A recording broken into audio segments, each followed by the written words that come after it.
Welcome back. You're watching NewsX. I'm Uday Pratap Singh. The US Director of National Intelligence Tulsi Gabbard has, in the strongest words, expressed her solidarity with India. In a statement released on X, Tulsi Gabbard has called it a horrifying Islamist attack which killed 26 Hindus. She's also announced her support for India in any response given to those responsible for this heinous attack.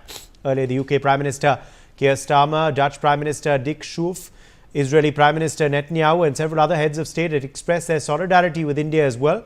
US House of Committee Affairs even slammed the New York Times Pahalgam coverage for terming it a militant attack and calling it a state attack as well. Well, the US has supported India in the strongest words. Clearly, Ambassador Prabhu Dayal, former diplomat, joins us live. Major General J.K. Bansal, senior defense expert, is live with us. Madhav Nalapath, editorial director of the Sunday Guardian, also joins the broadcast live. Professor Nalapath, a big statement being made by Tulsi Gabbard. What do you make of it, sir? The fact that she's called it an Islamist attack, killing Hindus, targeting Hindus, also going ahead and saying the US stands with India as we hunt down those responsible. Uday, you must remember that it's Donald Trump's administration, and President Trump is very different from President Biden. There was a very strong Wahhabi influence in President Biden's team, very strong. And frankly, they're the kind of people who will call the attackers militants rather than what they are, terrorists.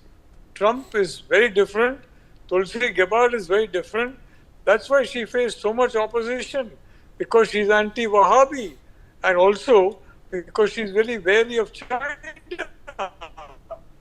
Tulsi Gabbard, her writings, her videos over decades have got the same theme against Wahhabism as this extreme form of a very great religion, and totally opposed to any kind of terrorism, and also opposed to Chinese extremism.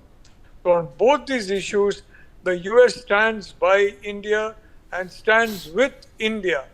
So I'd like to say, Uday, that in my view, we need to ensure that in case there's an attack by our northern neighbor, we have a seamless logistical supply of munitions to add to our own, weapons to add to our own, because the fact of the matter is, in that way, we will completely smash the Chinese offensive. So I'm sure Prime Minister Modi is working hard on enabling such a logistics chain, and Trump administration will be more than happy to do so. Tulsi Gabbard, whether it is Tulsi Gabbard, Mike Waltz, whether it is so many other people, the director of the CBI, FBI, Kash Patel, all these people are extremely anti-Wahhabi and anti-Chinese expansionism. All the Trump security picks, ALL, and they will stand with India.